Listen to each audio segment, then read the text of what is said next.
everybody. Thank you for coming out. It is a tremendous honour to be sitting here as the first ever manager of Western United FC.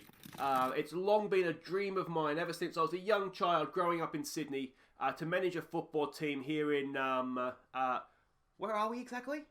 Melbourne? Isn't there supposed to be a new team in Sydney? Oh, that's next season. Do I have to stay? I signed a contract, right. Like I was saying, I could not be happier to be here. Are there any questions? Yeah, Chaz Hogan, Australian journalist. Now listen, mate, how would you describe the style of football that you're looking to play? Thanks, Chaz. Good to see you again, mate. Now, look, I think any manager worth his salt will tell you that the players have to be comfortable in the style of play and the formation that you're looking to set them out in. So I really don't think it would be appropriate for me right now to comment on that. We'll need to have a look at them in pre-season, have a look at what we're working with, and we'll go from there. Yeah, me again, mate. Now, who do you reckon are going to be your key players this season? Couldn't tell you, mate. Couldn't tell you. Haven't seen the players yet. No idea who I'm going to be working with, but I am very, very excited to discover the squad, see if there's any names I recognise, and what they can do. Finally, for me, mate, will Alessandro Diamanti be staying on as captain? Oh, Diamanti's here. Oh, excellent news. I actually worked with Alessandro back in FM20. We had a season together at Aston Villa in the Championship, some of you may remember. So we're very aware of what he's capable of, hopefully. Despite he must be, 60 by now. So hopefully there's still a bit of movement in the old joints of his. But he will no doubt be a key player for us. Yeah, and I'm sure he'll play a very big role this season. Now, I do actually have a scheduled meeting to go and see the players, see exactly who it is I'm working with. So thank you very much for coming out, and I very much look forward to our next press conference. Hi guys, I'm Aussie and welcome to episode 1 of Western United FC, episode 1 of Football Manager 20, and this is very, very exciting times. I'm back in the A-League, back home for the first time in, YouTube history for me, and we are managing a brand new team. Now, in my sort of announcement of this series, I thought this was a Sydney team, which I thought was strange because there's already West Sydney Wanderers. Why would you then have Western United? Turns out the Sydney team comes in next season. This is another team from Melbourne. I've made a horrible mistake. But here we are at Western United FC. Now, as I said in the press conference, I have no idea, them being a new team, who it is that plays for them. The only thing I know is that Alessandro Diamanti is their captain, and I saw that because I was looking up something in the A-League, and they had all the teams and captains listed out, and I saw he was the captain. So, Diamanti is probably older than I am. So, we may remember him from a little while ago. He's actually the same age, look at that. We may remember him a few FMs ago at Aston Villa. We had him in FM18. So this is, now, okay, Bosa Berisha is a prolific goal scorer at A-League level. At 33, he's still going to be there. Scott McDonald is there as well. Durante, I tell you what, we've got a few experienced players, don't we? Andrew Durante, I remember seeing him play for Parramatta Power. Dario Jacek, he's Croatian. He was a star player for me at Vartex at probably FM12 was when I sort of had a lot of different teams going at once. There's a couple of youngsters there whose names I don't recognise. We don't need to worry about a tactics induction. Let's just go through and see what this... what is this? The A-League has some interesting rules with salary. It's a salary cap league, if you didn't know. So obviously it makes it difficult to... There's guest players as well. Jesus. Yeah, I'm going to be honest, I understand as much of the A-League squad rules as it's about as simple as MLS, to be honest. So, yeah, we'll deal with that if and when we get to it. Let's have a look at the club vision and expectations, because this is new for FM20. So we're expected to sign players under the age of 23 for the first team. Given we saw how many players were over the age of 40, that's probably a good idea. We are expected to be a mid-table team in the A-League. Now, there is no relegation in the A-League, so we don't have to worry about that. Mid-table, I'm assuming that means we don't necessarily have to make the playoffs. I think there's 11 teams in the top 6, or maybe 5 make the playoffs. So mid-table, they're not asking us to make the playoffs, just basically don't suck. So let's hope we can do that. We can see there just continue to be an established A-League team, which isn't going to be a problem because, as I said, there is no relegation, so you can't help but be an established A-League team. So we'll just accept that. That's all fine. Pre-season preparation, we have a lot of friendlies there against Victorian teams, it looks like. I'm assuming training's going to be relatively similar. We've got a 12-week pre-season. Now, there is the FFA Cup sort of in there as well. To sort of like the Australian version of the FA Cup, that starts in pre-season, and you tend to play non-A-League teams, so semi-professional amateur teams. So we can see there. This is the squad rules. We can see we have the max squad size, so signing players may be difficult. We have 4 foreign players, so we could add another one. We have 16 overage. We could add some more overage players. Now, there is one player I know that is a free agent that is Australian, and he's a favourite of mine. It's Mile Jedinak. We will probably be signing Mile Jedinak, and then just kind of seeing what happens from there. We'll leave all of this. That's fine. I'm not going to worry about that. I want to see the squad we have. Let's have a look at our squad. Now, we'll have a look at youth squads in a bit. I don't know if there is youth teams. All right, so let's have a look at our goalkeepers. James Delianov. Okay, let's hope that the other guy's better. Kurto, he's a Polish goalkeeper, 3-star. He's decent, isn't he? He will do a job. So that's fine, though he is just rated as a backup, which is interesting considering he's probably our first choice goalkeeper. Oh, Josh Risden. Okay, so he's a Socceroo. He doesn't look like a Socceroo, but he is a Socceroo. He's one of our better right backs, if you're not a fan of the Socceroos, which says a lot about the Socceroos right now, doesn't it? Andrew Durante. This is the guy from Parramatta Power, isn't it? I'm sure. Yeah. Spent a year at Parramatta Power, my local team at the time, and then they went under, basically. So Durante, an experienced professional, let's say. He's actually not too bad. Even physically, he's not too bad. Calvin, now he came from Sydney FC last year. He's a bit of a muppet. I never really rated him, to be honest, but there we go. This guy he was at Central Coast, I think, last year. High potential, potentially 3.5-star player. He could be useful. Hamill is someone I do rate. So that's good. 26 as well, a good age. Yeah, I mean, the star ratings, I think they're a little bit cruel to him, to be honest. Don't know this guy. Gollum. He will be my precious. He's another centre-back. Left-sided. He could be decent as well, couldn't he, actually? He looks... So we're very strong defensively. We've got a lot of good central defenders. Ivan Viraj, that guy. High potential. Not really one to get forward, though, is he? So we might have to bear that in mind if we're looking to set up. He's our only left-sided defender, though. Connor Chapman. Now, Connor Chapman, I used to rate this guy. I remember seeing him play in the youth team for Australia. Okay, I like Connor Chapman. I thought he would be in Europe by now, but he's a good player for us. Hopefully he will be anyway. Dario Jurtek. Now, is this guy? I just want to make sure this guy was the guy. He was at Vartex in Croatia. I think that's them, Varazadin. He's gone back there as well. So, I've had Football Manager previous with him. He looks like a decent enough player for us, so that could be useful. I'm already seeing a massive problem at the left back. Oh, hello. Here we go. We've got a Greek, Kone. He looks an absolute star, so he'll be useful for us. Sebastian Pasquale, a youngster, very, very high potential as well, so that's good to see. Max Burgess, I mean, again, I think the star ratings are being a little bit cruel to him. He looks a decent player as well. Diamante, here we go. Now, this guy, 36, my plan with him already is to just play him as a number 10 and just let him direct the show around him. He's got good long shots, good free kicks, good penalty passing visions, a good flair is good. I think as a number 10, is it the Enganche role where everything kind of happens around them? I think he could be a really good player for us in that particular role. So I'm looking forward to seeing him there. Connor Payne, he's always disappointed me, Connor Payne. But yet again, I get stuck with him. Scott McDonald, I don't know that if we can get rid of somebody, a 35-year-old whose contract is up, I don't know that maybe he's the man. Valentino Yol, I guess you'd pronounce that. He looks not great. He's pacey, can dribble. That's about it.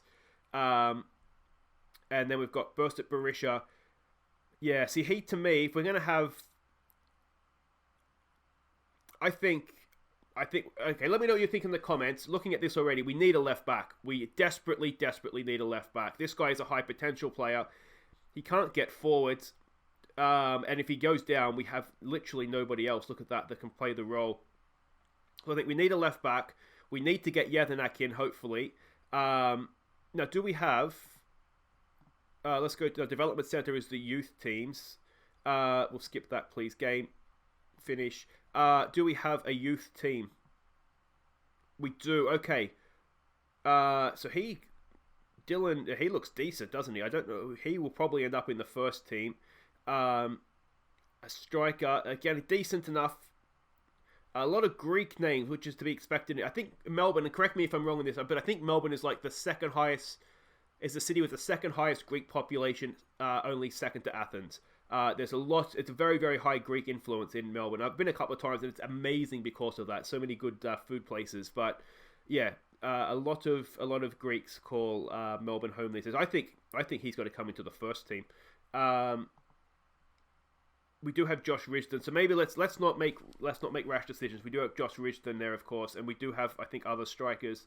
So let's maybe I'm not quite sure how the development center is going to work. I mean, nobody is just yet. So let's not make rash decisions on that front. But yeah, I think we definitely need a left back. We'll have a look and see who's available as Australian players. Team cohesion, I mean, it's a brand new team, so you would expect that. We're going to be playing a lot of friendlies to try and build on that. Everything else there looks pretty good. Code of conduct is something that's new. So I'm not really sure exactly how we'll do that. Tactics, we'll work on tactics later. We'll have a look and see what sort of players we get here. Team report, there is no team report as of yet. Staff, we're going to have to work on getting some staff in here, aren't we? Because there's not too much there. So I'll work on that off camera. That's sort of boring stuff that you need to do but won't necessarily be entertaining to watch. Medical center, everybody's just needs training. We don't have a draw yet for the FFA Cup. We will get our what's it called? Season up, a sort of proper season underway away in New Zealand to the Wellington Phoenix. So that's going to be interesting. When we play my boy Sydney FC, not for a little while. We've got back-to-back Melbourne derbies as well, so that's something to look forward to as well. You will notice the season starts a little bit later than sort of in Europe. That's basically when the AFL and Rugby League seasons are done, and their grand finals are done. This kicks off the next week, so that's why we start a little bit later. Regular season, we don't have anything for there yet. Scouting, yeah, can we continue? Do we not have a scout to continue scouting? Okay, let's just go with that. Transfers, there's nothing there as of. Yeah, I don't even know if we have a director of football. Club information. We'll go back and have a look at players that we can get in just a second here. General, no legends, but there's a chance we could become the first icon or favoured personnel of the club. Absolutely nothing. No rivalries. I'm sure the two Melbourne teams are going to consider the third Melbourne team a rival. Just a hunch that I have. Facilities. What do we have by way of facilities? Poor training facilities. Poor and basic. Okay, so work to be done there. We do have a new stadium coming for 2022, so that's a little ways away yet. The Wyndham Stadium. So we're in Geelong right now. Okay, in Cardinia Park. So there we go. We're not actually even in Melbourne. We're in Geelong. Arguably even worse. Sorry if you're watching from Geelong. I've never been to Geelong, actually. I have no idea. I'm probably being very harsh there. It's probably a fantastic place. Club vision. Now, we just saw this. There's no point changing anything at this point. Finances. We have a little bit of money in the bank, do we? A little bit of money in the bank. We have money to spend. We do have quite a bit of wage budget. Now, but the wage budget is sort of secondary to the to the salary cap here. I don't know where the salary cap is, if I'm honest. So, if we go to sign somebody, we'll find out, I guess, won't we? Any loans and debts? No. Sponsors? No data. No sponsors. League specific. This is probably what we want, isn't it?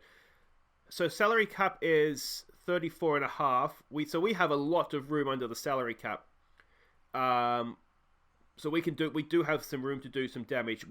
As I said, let me know what you think in the comments. I think we definitely need a left back, and I think we could probably improve in a few other places. And let's have a look at my general rule is, and if you've watched my series before, you will know that my general rule is I don't search players out. I make the scouts have to find them for me. But just because it's a new series, it's a new game. And I should say, if you are enjoying this, please do subscribe if you're just new to my channel. Let's have a look here. Yeah, please do subscribe and hit the like button as well to really help get the series underway in a good way here. Now, is there a way? No, we're not going to be able to see because no one's being scouted. Is there any names here we recognize? Now, some of you will know names probably better than me because I haven't. Connor O'Neill, is he good? That name sounds familiar, maybe not. Yeah, so if you see any names here that you think we could get, Jordan Griffiths, is that one of the Griffiths clan? No, he's 25, so he's too young for the Griffiths clan.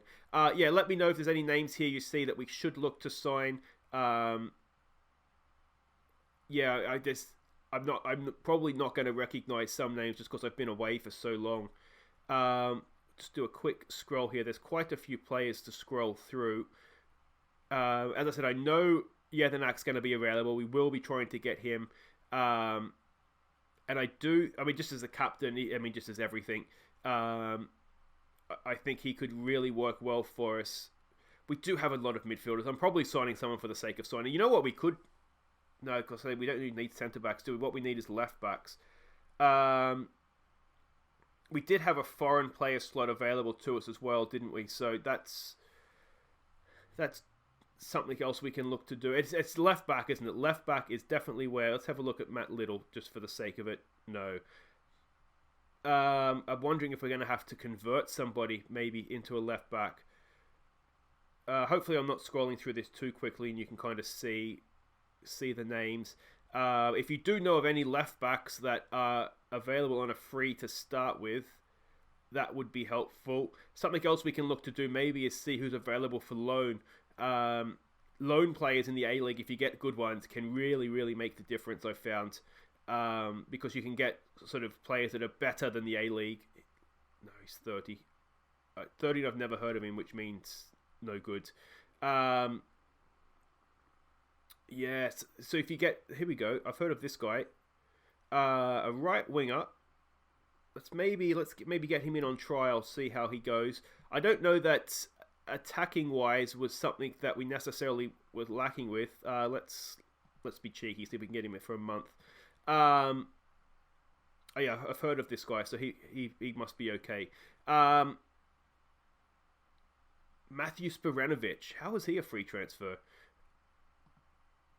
He's a good centre-back as well. Now, the problem is that we were kind of okay for centre-backs, weren't we?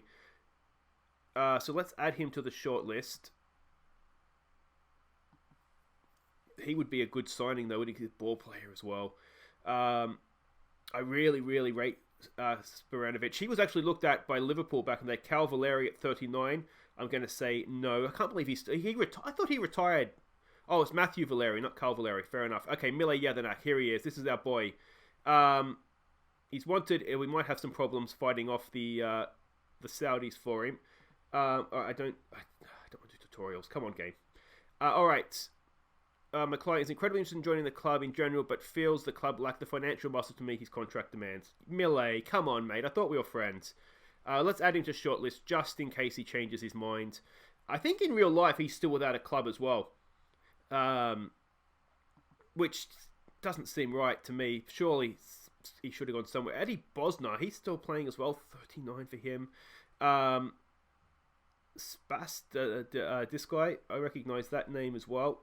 Brett Holman at 35, Aston Villa legend, Brett Holman. I don't think we want to sign young players. That was sort of the club philosophy, which could actually... Archie Thompson. Now, I actually heard he was making a comeback out of retirement, but there we go. I don't want to... This can get boring quickly, can't it? David Carney as well. He's still going. Now, he can play left back as well, but I don't know that he's the sort of left back that we want. But anyway, guys, that's what we'll do. I think we're going to come back every day while the beta is out to do this. Now, don't forget, there is still Twitch. There'll be an Aston Villa series on Twitch as well, so join me for that. The link for my Twitch is down in the description there. As I said, if you are just discovering the channel, please do subscribe. And we will be back tomorrow. What I'll do today, or in between, is I'm going to play through pre-season. We'll get the staff sorted out. We'll see if we can sign ourselves a left back. And just get a bit more of a balanced team. I think we have too many centre-backs and a couple of not great centre-backs, if I'm honest. And we don't have enough full-backs. We've got Risdon. We've got that youngster coming up, so 2 right-backs isn't bad, but we definitely need another left-back, I think. Yeah, but anyway, I'll be back tomorrow, guys, with episode 2. We'll get the season underway. If it's an FFA Cup game against another A-League team, we might come back for that. But I'm thinking what we'll do is we'll come back to start the A-League season against the Wellington Phoenix. Hope you're enjoying FM20. Let me know what your first impressions are of the game. I've got to say, I'm impressed so far. But I'll see you tomorrow, guys. Until then, I've been Aussie, and thank you so much for watching. Take care.